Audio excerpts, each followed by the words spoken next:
In 1959, a small airplane crashed that took the lives of Buddy Holly, Richie Valens, and the Big Bopper. That tragedy inspired the iconic song American Pie, also known as The Day the Music Died.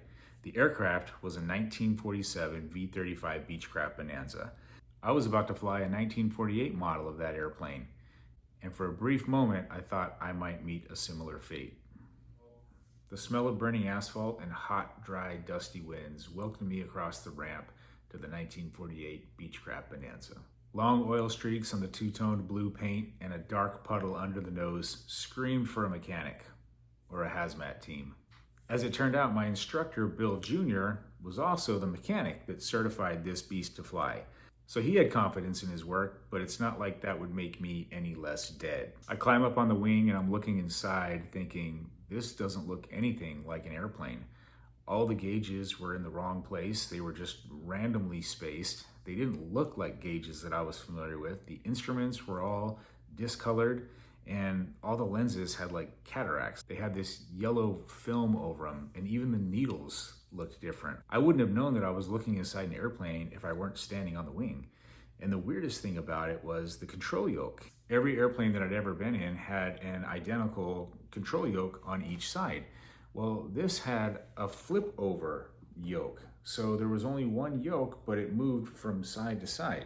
So only one person could be on the controls at a time. I didn't say anything about how I had no experience with this type of aircraft because I didn't want to spook Bill Jr. at all, right? He already thought that I was crazy for coming out here and taking a check ride in an airplane that I'd never even flown before in unfamiliar airspace, so I didn't want to raise any other alarms. Besides, I would only be flying this airplane for one portion of the check ride at the end where I could demonstrate that I could fly a complex airplane, essentially an airplane with retractable landing gear. The bulk of the check ride with all the fancy commercial maneuvers and all that stuff, that was to be flown in a model of airplane that I was somewhat familiar with. After getting all strapped in and pumping in about 20 shots of the primer, I turned the key and I was a little surprised when this engine sputtered to life. We taxi out to the end of the runway and it's as if the airplane knows that the mechanic is on board by the way the brakes are squeaking and grinding for his attention. He doesn't seem concerned by it, so I just roll with it. We line up on the mile-long strip of pavement and begin our takeoff roll. My feet dance on the rudder pedals to keep us rolling straight, and I yank back on the yoke to see what the tired airplane can do. The growling engine had more bark than bite as the airplane stubbornly climbed out into the thin, high desert air. I just did 6 takeoffs and landings so I could get a feel for this museum piece, and then we called it a day so I could prepare for my check ride tomorrow. The next morning, I pull into the little industrial airport in Caldwell, Idaho, and meet my new FAA examiner. His name is Sean. Sean had a firm handshake and a strong presence. His brown hair was neatly tapered as you would expect from a helicopter pilot in the Army National Guard. I analyzed his speech and his inflection and just his general body language so to see if I can get a feel for how the next 5 hours might go. He wastes no time as we stepped into a cluttered office sharing a wall with the homey airport cafe. Okay, let me see your logbook, photo ID, and medical certificate, he requested. I hand them over and nervously return my hands to my lap, hoping that he breaks the tension with some small talk. Here you go, you can have these back, he said, reaching toward me. We are here to conduct the practical test for the commercial certificate for an airplane single-engine land. Is that correct? He asked. Yes, it is. Good, he replied, looking up at Bill Sr., who was standing in the doorway, the thin, really nice older man who had done my checkout in the airplane that I was more familiar with. He was really pulling for me because he knew that this was quite an endeavor that I was taking on. Just want to make sure you guys have everything you need, said Bill. I give Bill a nod as Sean says, I think we're all set. Thanks, Bill. All right, well, good luck, said Bill. Oh, he doesn't need luck, said Sean. He's a company-grade officer in our U.S. Armed Forces. This is nothing he can't handle. If he meant it to be reassuring, I took it as him raising the bar just for me. By now, I had achieved the Air Force rank of captain, and I took it as, with Sean's experience in the Army National Guard, he knew that the typical non-pilot Air Force captain did not have nearly as much responsibility as a company grade officer in the Army who might have 100 people that he's responsible for, an entire company of soldiers. So I was pretty sure that Sean was aware of this disparity in responsibility as he sat across from this Air Force captain who thought that he was so good that he could just come out to some place he'd never been before in these unfamiliar airplanes and just pass a check ride in them. Or maybe that wasn't the case at all. Maybe I just shouldn't have brought my insecurity with me on vacation. So after a few hours of fending off questions ranging from thunderstorms to drunk passengers, it was finally time to get out to the airplane. Even when you have a personable examiner, it's hard not to feel like you're being interrogated, right? Like you did something wrong and they're trying to get the truth out of you. And coming into this, I knew that I was innocent, but I was starting to feel like I was guilty for some reason. I had just been peppered with so many questions and the stress was just building. I headed out for the ramp telling myself to just do everything normally and there wouldn't be any problems. But it was impossible to look past the person putting me under a microscope. His sole job today was to protect the public from me. And as he should, he takes his job very seriously. Getting into the airplane, the hot vinyl molds around my back and underneath my legs. My legs stick to the seat as I reach for my shoulder harness and settle in.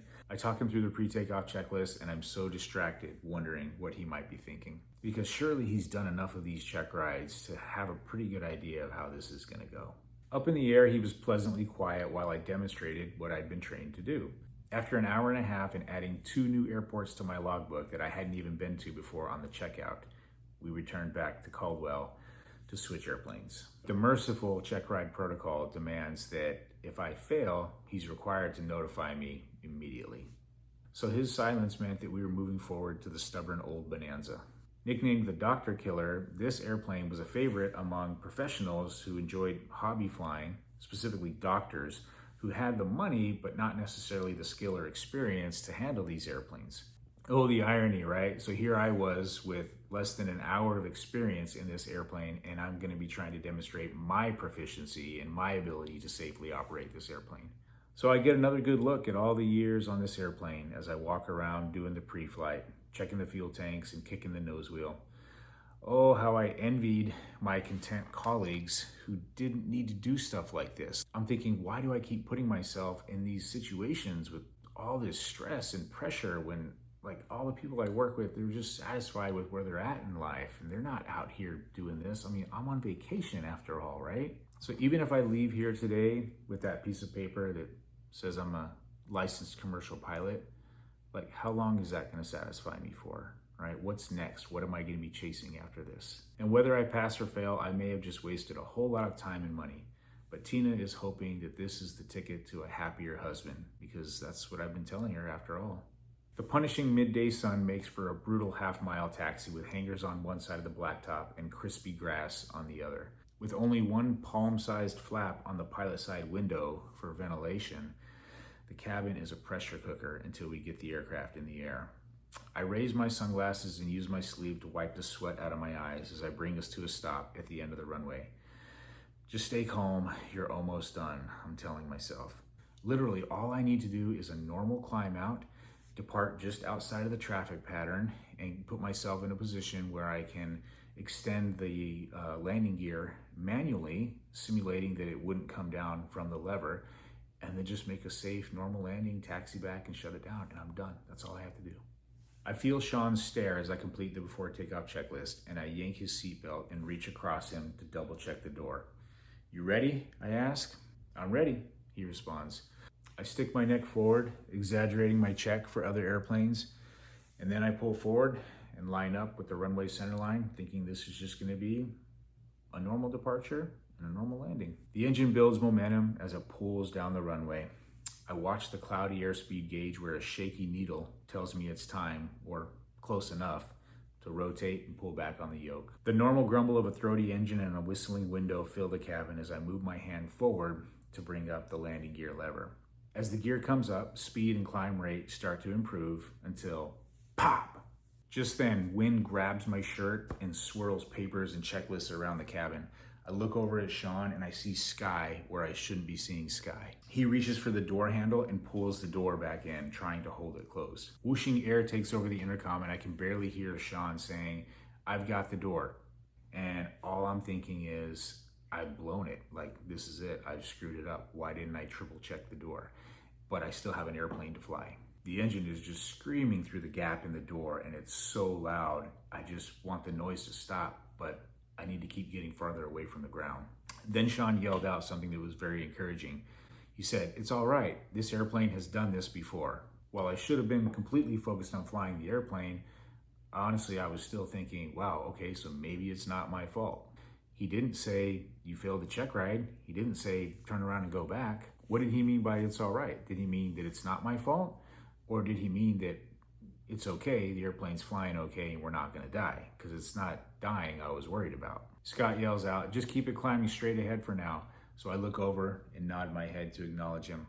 But the airplane already wasn't happy with the thin desert air, and now the extra drag from this door popping open is kind of causing some problems. We're not getting away from the ground as fast as I hoped we could. After about a minute, it's clear that everything is firmly under control. The airplane is flying safely, and the tension is starting to come down.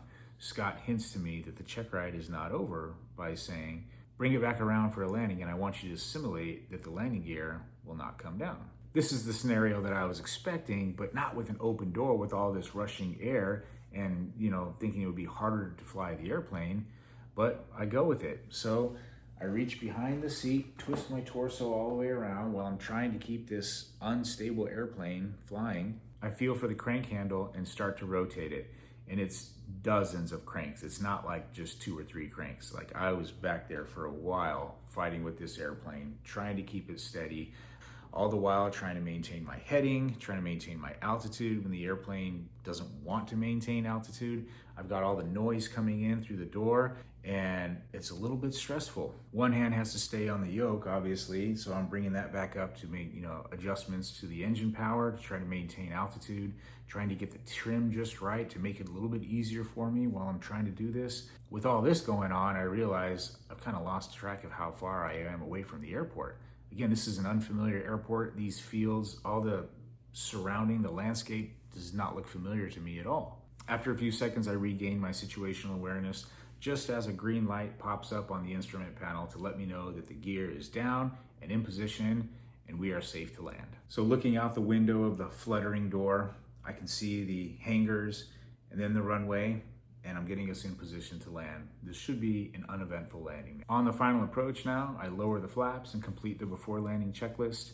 Coming over the runway, I pull back on the throttle, bring the power back, and settle the airplane nicely onto the runway. Taxiing back in, I divide my attention between the yellow line in front of me and Scott, again, looking for any cues, body language or expressions or anything like that. And he's not giving me anything, right?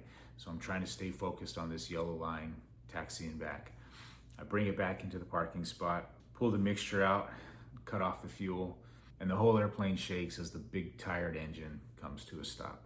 With the door already open, Sean just pushes it out a little more, grabs his flight bag, looks over at me and says, congratulations, I'll meet you inside. I was very relieved because by nature, I'm a pessimist, and a pessimist will choose relief over joy any day of the week. Mostly because we really don't know what to do with joy. At the first sign of it, we abandon the moment and look ahead to see what could go wrong. Being on the up is too stressful for us because the only place to go is down. Relief springs from imagining the worst case scenario where the pessimist gives life to depressing thoughts to watch the destruction tear through future events. To us, relief is deliverance from the miserable future that our imagination has already consigned us to. So relief means that we're not going to die broke after delivering bad or embarrassing news to our family. And it means that we're not going to be stuck in the bad house or job or town that we don't want to be in. So I didn't just become a licensed commercial pilot so much as I avoided a personal tragedy. And I was a bit surprised that my little house of cards actually stayed standing through this whole scheme. My disregard for sanity and my miserable impatience, combined with a pinch of spite for Jack and his airplane, proved effective. As I walked across the parking lot with my new certificate, I felt a smile forming. I'm also exhausted and excited to bring on the swimming pool and barbecues. But most importantly, I'm relieved. But there was no time to rest and relax. I needed to find out if this new credential was going to get me out of the Nebraska cornfields and into the life that I was after. That's chapter 14. Thank you for watching. We taxi out to the end of the runway and it says,